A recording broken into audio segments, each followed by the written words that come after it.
అందరికీ నమస్తే. హైదరాబాద్ సెంట్రల్ యూనివర్సిటీలో ధర్నాలు, రాస్తారోకోలు, పిల్లల మీద లాఠీ చార్జీలు, వందల సంఖ్యల జేసీబీలు. అసలు ఎట్లా అనిపిస్తుంది అంటే ఏదైనా సినిమా షూటింగ్ జరుగుతుందేమో అక్కడ అన్నంత సీన్ క్రియేట్ అయిపోయింది మొత్తం. అసలు దీనికి పొలిటికల్ రంగు వేసేసిండ్రు. ఈ గవర్నమెంట్ ఏం చేసినా అదే చేస్తుంది. ఎవరు ధర్నా చేస్తే వాళ్ళు ప్రతిపక్షాల పేడ్ ఆర్టిస్టులు. ఇక కొత్త వాదన ఏంటంటే అది హెచ్సియుది కాదు, ప్రభుత్వానిది. ఎస్సీది కాదంట, ప్రభుత్వాన్ని. ఎస్సీయూ మనది కాదు, ప్రభుత్వాన్ని కాదు. ఎస్సీయూ మాత్రం పాకిస్తాన్ది. ఏమన్నా హైదరాబాద్ సెంట్రల్ యూనివర్సిటీ ఎవరిది? ప్రభుత్వాన్ని అంటే ప్రభుత్వం వేరేనా? ఇప్పుడు రేవంత్ రెడ్డిది అంటే వేరు, పొంగులేటి శ్రీనివాసరెడ్డిది అంటే ఆయన పర్సనల్, ఉత్తమ్ కుమార్ రెడ్డిది అంటే అది ఆయన సొంతం, బట్టి విక్రమార్కది అంటే ఆయన కొన్నది. ఎస్సీయూది అంటే ఎవరిది? జనాలది. ప్రభుత్వాన్ని అంటే ఎవరిది? జనాలది. ఈ వార్త గురించి మాట్లాడదాం. అసలు ఎందుకు ఈ రెండు కామెంట్స్? అసలు పిల్లలు మామూలుగా కాదు. ఆడికి వీళ్ళు కనుక పోతే ఆ మూసికాడికి పోతే ఎట్లుండో అట్లే ఉన్నది సిచ్యువేషన్. ఆడ మాట్లాడదాం ఇష్యూస్ అన్నిటి మీద. ఈ వీడియో చూస్తున్నాం మీకు అందరికీ కృతజ్ఞతలు. ఎస్సీయూ పెద్ద రణరంగం అయిపోయింది. ఆ వార్తను మనం పట్టివిడకుండా చూస్తున్నాం, పట్టివిడకుండా దాన్ని అన్ని వివరాలు జనాలకు తెలిసే విధంగా చేస్తున్నాం. ఈ వీడియో చూస్తున్న మీరు కింద ఉన్న సబ్స్క్రైబ్ బటన్ కూడా నొక్కండి, వీడియో షేర్ కూడా చేయండి. ఎస్సీయూ జనాలకు, ఎస్సీయూ భూమి ఎస్సీయూకే దక్కే విధంగా మీ సపోర్ట్గా ఈ వీడియో షేర్ చేసి మద్దతు తెలపండి. సిగ్నల్ టీవీ కూడా మద్దతు తెలపండి. ఇక వీడియోలో పోదాం. ఇది పొంగులేటి శ్రీనివాసరెడ్డి మాట్లాడిన వీడియో. ఇది పొంగులేటి శ్రీనివాసరెడ్డి మినిస్టర్, సీఎం రేవంత్ రెడ్డి తర్వాత అందరూ మినిస్టర్స్తో మీటింగ్ అయింది. మీటింగ్ తర్వాత సెక్రటరీకి వచ్చి ప్రెస్ మీట్ పెట్టిండ్రు. ఆ మీటింగ్లో ఒకరిని మాత్రం మెచ్చుకోవచ్చు. ఎందుకంటే ప్రొఫెసర్ హరగోపాల్ని పిలిచిర్రట ఆ మీటింగ్కి. ప్రొఫెసర్ హరగోపాల్ సార్ అన్నారంట, నేను అయితే ఈ విషయంలో సపోర్ట్ చేయలేను గవర్నమెంట్కి, నేను నా వాయిస్ను తగ్గించలేను. హెచ్సియూ భూమి ఎస్సీయూకే, ఇంకా వేరే మార్గం లేదు. ఆల్రెడీ ఆయన ఓపెన్ స్టేట్మెంట్ కూడా ఇచ్చిండు.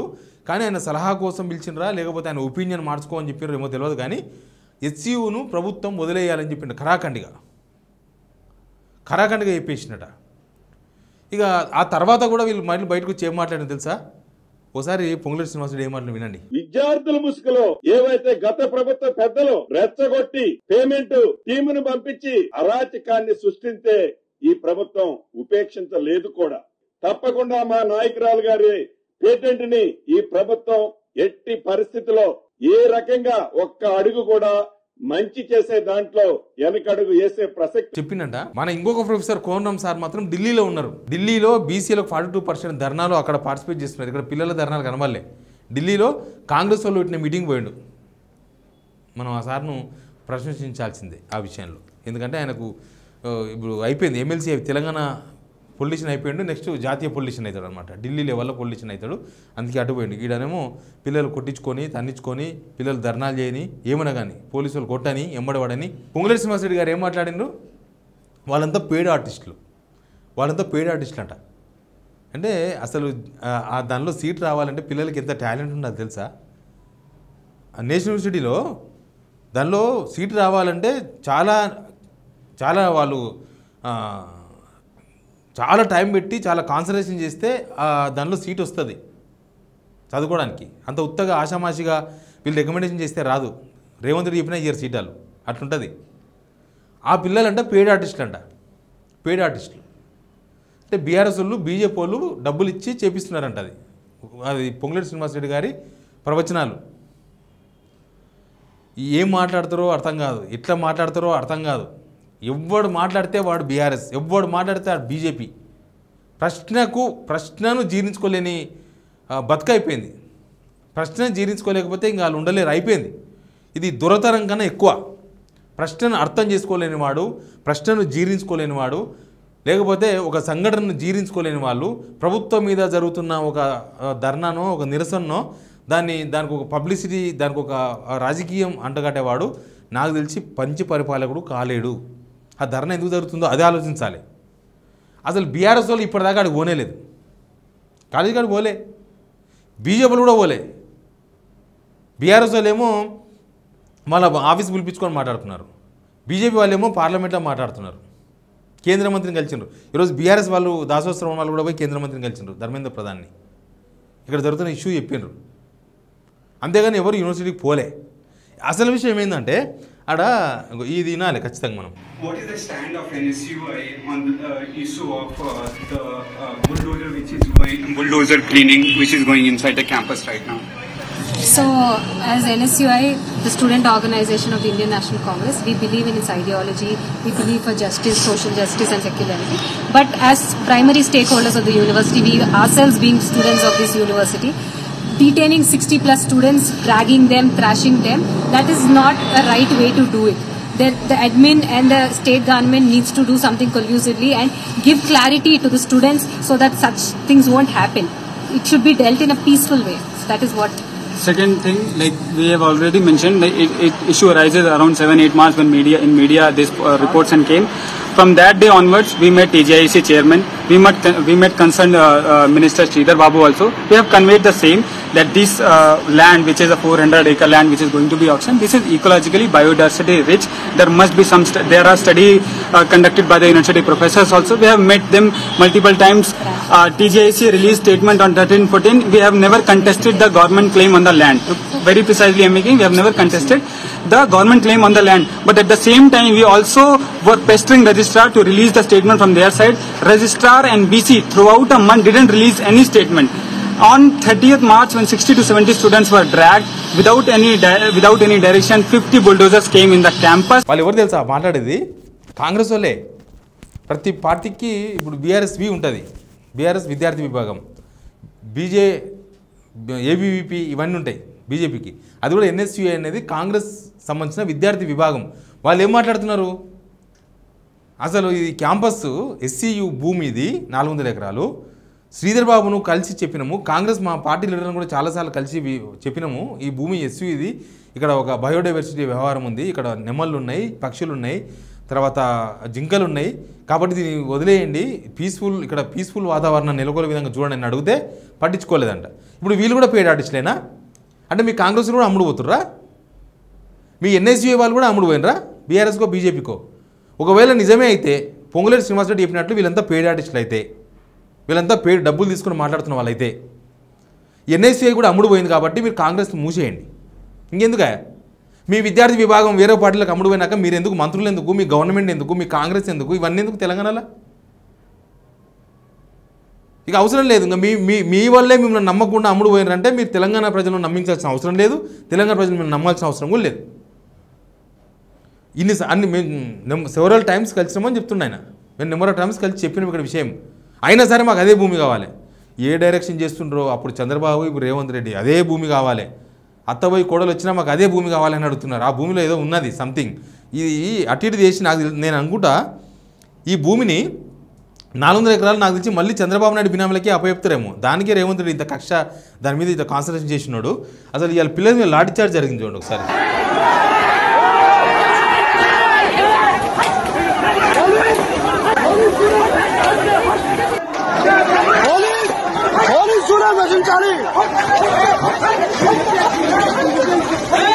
ఏంటంటే పిల్లలను అటు ఓనిస్తలేరు, ఎటు ఆ బుల్డోజర్ సైడ్ ఓనిస్తలేరు, గేట్ దాటి విధాలు రాణిస్తలేరు, గేట్ కానే కొట్లాడాలి.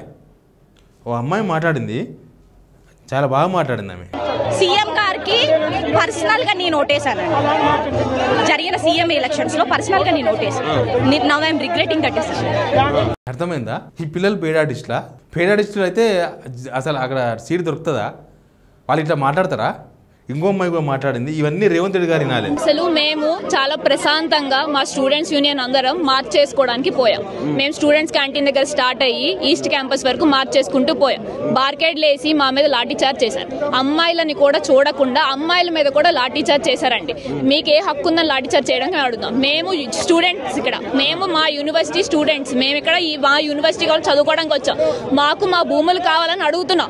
దాని మీద కూడా మేమేదో దొంగల్లాగా ఏదో క్రైమ్స్ చేసినట్టు మా మీద లాఠీ చార్జ్ చేసేంత హక్కు మీకు ఎవరు ఇచ్చారు? అర్థమైందా? ఎవరు సమాధానం చెప్పాలి? రేవంత్ రెడ్డి గారు సమాధానం చెప్పాలి. ఎందుకంటే ఆయననే మొత్తం ఏగేస్తున్నది, ఆయనే నిర్ణయం తీసుకున్నది. మిగతా మంత్రులు ఎవరు సపరేట్ చేస్తలేరు, వాళ్ళు నవ్విర్రు పోయిర్రు అంతే. ఇంకా లోపల ఒకసారి ఇవి చూడండి.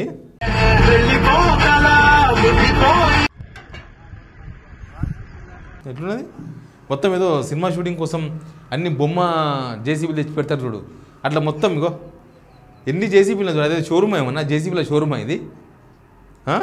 ఇంకో ఒక 70-80 ఉన్నట్టున్నాయి ఇంకో ఇక్కడనే హెలికాప్టర్ దిగేది ఉంది, ఎన్ని జేసీబీలు. ఎనికి తగ్గేదే లేదంటున్నారు ముఖ్యమంత్రి గారు, ఎందుకో అర్థమైతే లేదు. ఆయన భూమి ఉంటే ఇచ్చుకుంటే ఎవరికి ఇబ్బంది లేదు. అది ఎస్సీయూ భూమి, హైదరాబాద్ సెంట్రల్ యూనివర్సిటీ భూమి. గవర్నమెంట్ అంటే వేరు కాదు, ఎస్సీయూ అంటే వేరు కాదు. గవర్నమెంట్ భూమి అంటే మనది, ఎస్సీయూ అంటే మనది. అసలు ఈ సబ్జెక్ట్ వదిలేసింది తెలుసా? అసలు ఈ భూమిని ఎందుకు తీసుకోవడం గవర్నమెంట్? అమ్మనికే, తెగ అమ్మనికే. ఇలా పైసలు కావాలి, దాన్ని అమ్మాలి. ఆ భూమి అమ్మొద్దని నా పిల్లలు. దానికి పొలిటికల్ రంగు, అన్ని పొలిటికల్ రంగే. నాకు తెలిసి రేపు ఈ ఎమ్మెల్యేల ఇంట్లో, మినిస్టర్ల ఇంట్లో ఏదైనా జరిగితే కూడా ఇదంతా బీఆర్ఎస్లో వచ్చి ఏళ్ళు పెట్టారు, బీజేపీలో వచ్చి మాకు పుల్ల పెట్టారు అని అంటారేమో. ఇంత ప్రభుత్వం మీద వాళ్ళు మాట్లాడుతున్నారు పిల్లలు. ఎవ్వరు బీఆర్ఎస్ వాళ్ళు, బీజేపీ వాళ్ళు ఎవ్వరు ఇవ్వకపోయినా ఎస్సీలు అట్టే జరుగుతుంది. ఎందుకంటే మనం చూసినాం, రోహిత్ వేముల కేసు చూసినాం. అప్పుడు బీఆర్ఎస్ గవర్నమెంట్లో జరిగింది అది. అప్పుడు రాహుల్ గాంధీ వచ్చిండు. ఎస్సీయూలో ఏ సమస్య ఇచ్చినా నేను వస్తాను రాహుల్ గాంధీ. మరి ఈ సమస్య వచ్చింది, వస్తాడా రాహుల్ గాంధీ? వస్తాడా? మాట్లాడతారా? కనీసం వాళ్ళ పార్టీలను ఆదేశించగలరా? ఏం లే, 400 ఎకరాలు అమ్మితే, అమ్మకపోతే హైదరాబాద్కు స్వచ్ఛమైన గాలి వస్తుంది, ఊపిరి. ఒకవేళ అమ్మలేదనుకో వీళ్ళ ఊపిరి ఆగిపోతుంది, ఈ గవర్నమెంట్ ఊపిరి ఆగిపోతుంది. ఎందుకంటే డబ్బులు లేవు. దానికైతే నాకు 30,000 కోట్లు వస్తాయని ఒక అంచనా లెక్క ఉంది. అంత కాస్ట్లీ భూమి ఏడా లేదు మనకు. మళ్ళీ ఆ కాస్ట్లీ భూమిని అమ్మాలి, 30,000 కోట్లు జోపాలి, దాన్ని పెట్టేసి 4 రోజులు హడావిడి చేయాలి, మళ్ళీ కాంట్రాక్టర్లకు పంచాలి, కమిషన్లు తీసుకోవాలి, ప్రాజెక్టులు అనాలి, కమిషన్లు తీసుకోవాలి. దానికోసం ఇది లేదా ల్యాండ్ అసలు ప్రభుత్వాలు ల్యాండ్ అమ్మడమే ఒక దుర్మార్గమైన పని. అమ్ముకోనికే చాలా ల్యాండ్స్ ఉన్నాయి. టీజీఐసీ దగ్గర చాలా ల్యాండ్ బ్యాంక్ ఉంది. 14,000 ఎకరాలు ఆడ ఫార్మా కోసం తీసుకున్నారు ఆదిపట్ల. అది ఏం చేయాలో అర్థమైతే లేదు. ఇంకో 14,000 ఎకరాలు తీసుకుంటామంటున్నారు. మొత్తం రియల్ ఎస్టేట్, ఓన్లీ భూమి చుట్టే నడుస్తున్నాడు రేవంత్ రెడ్డి గారు. భూమి చుట్టే, భూమి గుండ్రంగా తిరుగుతుందంటే ఆ గుండ్రంగా ఈయన కూడా తిరుగుతున్నాడు. భూమి చుట్టే, పరిపాలన కాదు, అడ్మినిస్ట్రేషన్ కాదు, ఏమీ కావు, పథకాలు కావు, ఏమీ లేదు. Anyway, Hyderabad central university students dharna ఇది ఇక్కడతో ఆగిపోతే కనిపిస్తలేదు. ఢిల్లీలో JNU, Jawaharlal Nehru university already వాళ్ళు స్టార్ట్ చేసిన, అది సెంట్రల్ యూనివర్సిటీ. ఇది మొత్తం ఇప్పుడు ఎగ్జామ్స్ నడుస్తున్నాయి, కానీ రేపు ఏం జరుగుతుందో తెలియదు. కానీ విద్యార్థులే కాదు, అందరూ దీని మీద మాట్లాడాల్సిన అవసరం ఉంది. గవర్నమెంట్ ఎందుకు పట్టుబట్టి ఆ 400 ఎకరాలు అమ్మాలనుకుంటుంది? అది సెంట్రల్ యూనివర్సిటీకి అవసరమయ్యే భూమిని తీసుకొని. ప్రతిపక్షం ఉన్నప్పుడు శ్మశానంలో దొరకదు, స్కూళ్ళకు దొరకదు, కాలేజీ దొరకదు. కాలేజీకి ఇచ్చిన భూమిని తీసుకుంటే ఎవడన్నా తెలుగున్నాడు? కాలేజీకి ఇచ్చిన భూమిని అమ్మాలని చూస్తున్నారు తీసుకొని. అక్కడ జింకలు ఉన్నాయి, అన్నీ ఉన్నాయి, నెమ్మళ్ళు ఉన్నాయి అని కనిపిస్తేనే ఉన్నాయి. స్టూడెంట్సే చెప్తున్నారు కదా. Anyway, Hyderabad central university issue మాత్రం ఇది పొలిటికల్ రంగు నులిమీదానికి, లేకపోతే ఇది ఎస్యూది కాదు భూమి అని చెప్పి తప్పించుకునే ప్రయత్నాలు అయితే ప్రభుత్వం చేస్తుంది. దీనికి సమాజం ప్రతిఘటించాల్సిన అవసరం అయితే కనిపిస్తుంది. Please subscribe signal TV.